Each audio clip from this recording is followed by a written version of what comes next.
നമസ്കാരം. Alpha palliative care daily ന്യൂസിലേക്ക് സ്വാഗതം. പ്രധാന വാർത്തകൾ.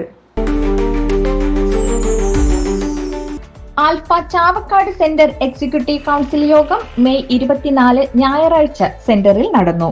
ആൽഫ ചെയർമാൻ KM നൂറുദ്ദീന്റെ സാന്നിധ്യത്തിൽ നടന്ന യോഗത്തിൽ പ്രസിഡന്റ് PK ഫിയാസ് അധ്യക്ഷത വഹിച്ചു. സെന്ററിന്റെ ഭാവി പ്രവർത്തനങ്ങൾ ചർച്ച ചെയ്യുന്നതിനായി ചേർന്ന യോഗത്തിൽ പുതിയ കെട്ടിട നിർമ്മാണം ഉൾപ്പെടെയുള്ള കാര്യങ്ങൾ ചർച്ച ചെയ്തു. കമ്മ്യൂണിറ്റി ഡയറക്ടർ സുരേഷ് ശ്രീധരൻ, മുൻ governing council member KA Khadeejabi, Vellangallur centre acting president Shafeer Karumathra, link centre ഭാരവാഹികളായ secretary NK Basheer, treasurer Sainul Abideen, മുൻ സെക്രട്ടറിമാരായ AV ഹാരിസ് കോയ, മുൻ president Shamsuddeen VK, Babu AC, Niyas, Musthaq Kaithakkal തുടങ്ങിയവർ പങ്കെടുത്തു.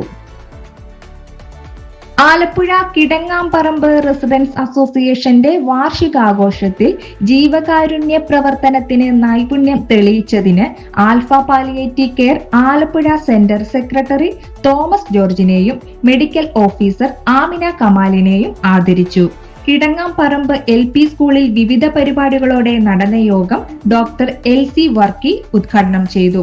TG ജഗദീഷ് ബോസ് അധ്യക്ഷത വഹിച്ച യോഗത്തിൽ അസിസ്റ്റന്റ് എക്സൈസ് ഇൻസ്പെക്ടർ മനോജ് കൃഷ്ണേശ്വരി മുഖ്യപ്രഭാഷണം നടത്തി. മുനിസിപ്പൽ കൗൺസിലർമാരായ ശ്രീലത ജയകുമാർ, ഷേർലി ആന്റണി തുടങ്ങിയവർ ആശംസ നേർന്നു.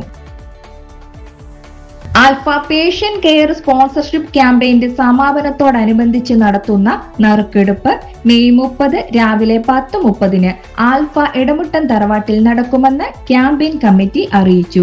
നറുക്കെടുപ്പിനായി സെന്റർ ഭാരവാഹികളെ കമ്മിറ്റി ക്ഷണിച്ചു. ആൽഫ തൃശൂർ സെന്റർ 33,50,000 രൂപയുടെ 33,500 സ്പോൺസർഷിപ്പുകൾ നേടി 1ാം സ്ഥാനത്തെത്തി. ക്യാമ്പയിനിൽ മികച്ച പ്രവർത്തനം നടത്തിയ തൃശൂർ സെന്ററിനെ ക്യാമ്പയിൻ കമ്മിറ്റി അനുമോദിച്ചു.